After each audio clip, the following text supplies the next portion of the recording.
Hey guys, it's Hoi4 back in this video.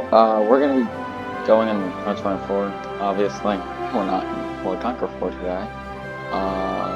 So as you see, when I hit single player, I had a Soviet game. I started working on a new game. That looks a bit different.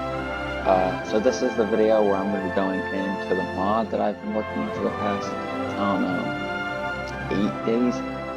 No, 8 days. Oh. Over a week, under 2 weeks, in between that range.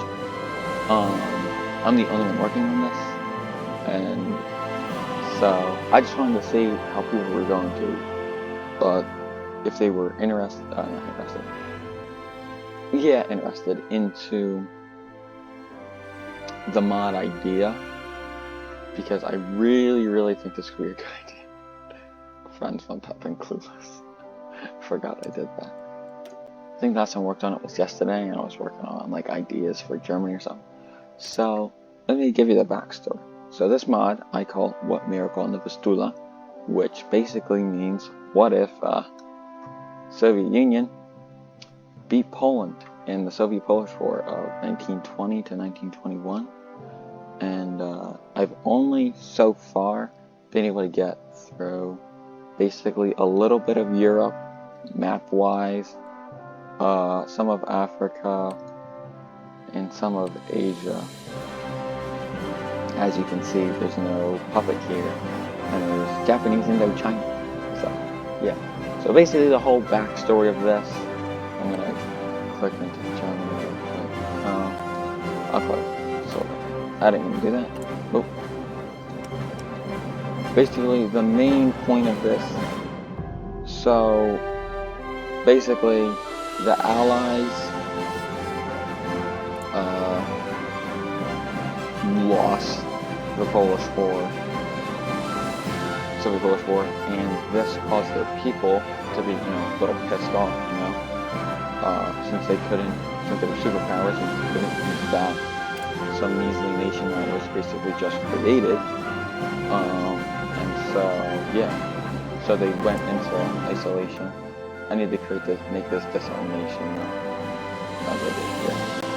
and then the U.S. sees this, and it's like, hey, let's not do that, and they started decolonizing too, because they thought that would have created threats and possibilities for a war, and so they started decolonizing. As you can see, Belgium and Spain own some more colonies. The U.S. owns colonies. France given up Indochina, which Japan has been given under a puppet state. As you can see, all of Borneo was now under the Dutch East Indies. Australia has the British Malay as a puppet. Maybe to fix that in the localization folder. And there's a few other things I'm going to have to go, obviously, a lot, as you can tell. So basically, the first thing is, war-wise, the Slovak state, Slovak Socialist Republic or whatever, backed by Stalin, rose up against the Czechs, and that's why we have this war going on here. And I've play tested it a little bit, and the Slovaks every single time just lose. But granted, half their stuff isn't done yet. Like, I'll click here.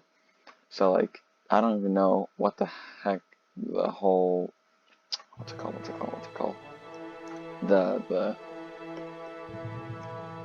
The idea is that it's being given that shouldn't be there. This should be a completely different thing. Yeah. So basically, the thing for Slovakia is basically they have the opportunity to join Stalin or create their thing called, I call the People's Defense Initiative. And if Hungary goes down the right way for their focus tree, we'll join them, and Austria and Romania will basically have similar focuses to Hungary because they're all in the general area. So they can all go communist or fascist or democratic. Democratic is if they join the Czechs, the fascists, they declare war on the Slovaks, and the communists, like, help them. And then, okay, so that's that. The Germans, as you can see, there's a bit of issue here. Tag switch over. Tag Germany. I have the caps lock on. Oops. Put it on. As you can see, so in this universe, Ernst Thälmann, who was a presidential candidate in Germany at one point in time via obviously communism,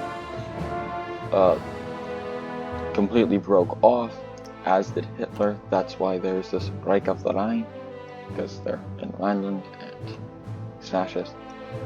So Hitler's gonna have the opportunity to, oh my god, that picture's horrible. Hitler's gonna have the opportunity to invade the communists and then invade back.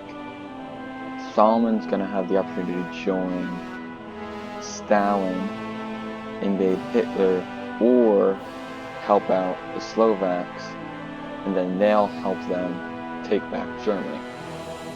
So, like, there's a lot of dependent things going on, which I've noticed with other mods with early releases. There's just nothing happening. And that's what I'm trying to do here, is to get as much action going on so that it's not boring. Because I don't want to create a boring mod, I want to create an interesting mod that people will play so they can have fun with it. Because Hearts of Iron 4 has become a play to have fun. I am broke. I have no DLC. So, yeah, when I play Germany and France and England, it's interesting, but not all that interesting. My navy is shit.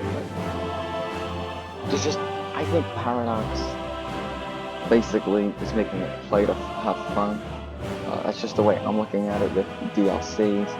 But I mean, I'm 15 and I'm broke, so it's not like I can really say anything on that. But anyway, back into the mod. And then, right, I went into Thälmann, and I haven't touched these focus trees yet, so they're base focus trees. And I want them to each, the communists and the fascists, each have their own paramilitary, whatchamacallit, until they become either that or just keep it throughout. So that's why we have the Red Front Fighter League, which was an actual thing, and then Hitler's gonna have his SA attachment that I haven't done yet. And then, of course, since they broke off, the Treaty of Versailles is still in effect on the German Republic, which is obviously a big issue due to the fact that, you know, yeah, 100,000 men in the army. And since I have new units, I'm going to give them those 9 infantry divisions. And then, yes, I've already included tank designers and aircraft designers, because the way I've seen it when I've tried to create whatchamacallit is that I can't do it, so I did it through the research and production. I'm going to also do it for Navy, and we have to fix this, because as you can see, yeah, armor production plus 100%, which I haven't seen in effect, like, it's not showing up here, so can someone please explain to me how to do that, because I'm a little lost. I'm going to have to watch a few videos probably right after this to actually start modding a bit more. And if you guys want updates for this, just comment down below, like a week from now, 2 weeks from now, a month from now, because a month from now I should look a whole lot different, hopefully. I do a schoolhouse stuff. And yes, the German focus tree. So either restore order, which gives you the opportunity to, you know, invade all of these guys back with your shitty army that you have of 9 infantry divisions. And basically from that, it's just getting Versailles that impacts your economy off, which I'm still going to have to add those in, and a few other things off. But if you go a new path, I need to put in the election, because the last German election before Hitler was in November of 32, and it's obviously 1936, so they would have another election in November. So that's why this is here. So non-aligned path, and then get to go this, and then if that happens, tag, I know it's a set, ruling, score, party, neutral, and then yes, this allows von Mackensen, or Anton Ludwig Friedrich August Mackensen to be in charge. Get to do the new paths focus. I haven't done anything for here. Basically, I don't know, look over isn't really what I'm looking for, but anyway. Basically, you're going to take off Versailles. You can expand the army, which will get rid of some of the debuffs from the Treaty of Versailles. Correct the army's tactics, which will give you some bonuses for land doctrine, obviously. Increased military production, which is just going to give you military factories. Armor focus is going to fix some stuff with the armor. Get better guns is going to be an artillery one. Retake the Rhine is going to be Wargle on Hitler. I haven't decided what I'm going to do with Thalmann yet, or the Northern Commune. I haven't decided what I'm going to do with that yet. Like it might be another focus that I'm going to have to do. I don't know. There's a lot I got to figure out here. And then secure the new state, which is just going to be a stability boost in the new, probably the Treaty of Versailles, haven't decided yet. And then Großdeutschland or Kleindeutschland. So basically, the difference in these is going to be Kleindeutschland. They're going to have a lot more stability and be a bit more interventionist. Like, when I figure out how to do that, like if a war's going on, they'll like send volunteers or something. So they're going to be a bit more interventionist. And if the Großdeutschland, that's going to be Great Germany.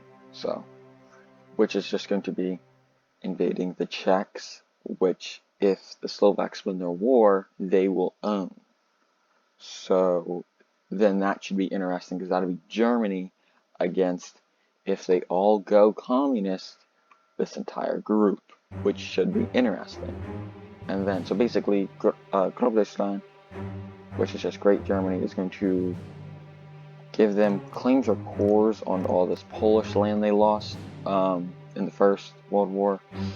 And then it's going to give them claims here and cores all along basically ethnic German territory, which was one of the ideas for actually the unification of Germany. So that's why when they proved that, I thought that was pretty interesting. Stuff like that, and just some ideas I'm spitballing here. Is Italy's probably not going to be fascist. They're probably, they might be fascist. I can't figure out a world where Mussolini wouldn't be in this, so unless they went like communist or something. And then France, I'm going to put this music, whatever. And then France is probably going to have a focus where they can invade the Rhineland again, or not again, but like take advantage of the situation or something like along those lines to prevent. But obviously they're gonna have to, come out of isolation first. So basically, playing the UK and France aren't gonna be that interesting until like I want to say 38, 39, like in the United States playthrough, because they're in isolation. Excuse me there. Plans after the United States are doing something against Japan and making an alliance with Australia, like the Pacific Defense Pact or something like that, to prevent Japanese, invasion of something else, like of further territories. For Japan, they're more than likely going to have a focus in which they can go to war with China, which should be interesting. And I kind of want China and the PRC to be at war with each other. So Japan can have a focus, like take advantage of the Chinese situation and like get war goals on them. So it's like a three-way war or something like that. And then the Chinese and the communists can be like create truce to fight the Japanese or something like that. Something along those lines, because I think that would be pretty cool. So that's just all my ideas and stuff for the mod that I'm making.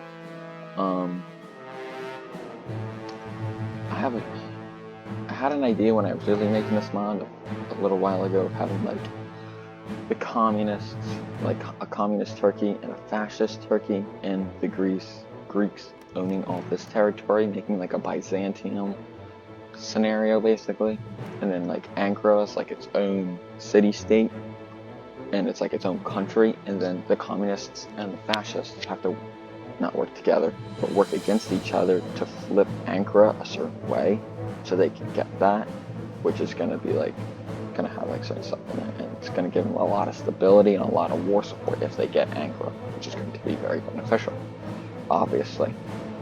So which is an idea I have. I don't know if I'm going to go through with that, because when I tried to do that last time, there's a lot of, not bugs, but map issues that I found when trying to create states with very big victory points, and I don't really know why, because I've done it before with other mods that I've been working on.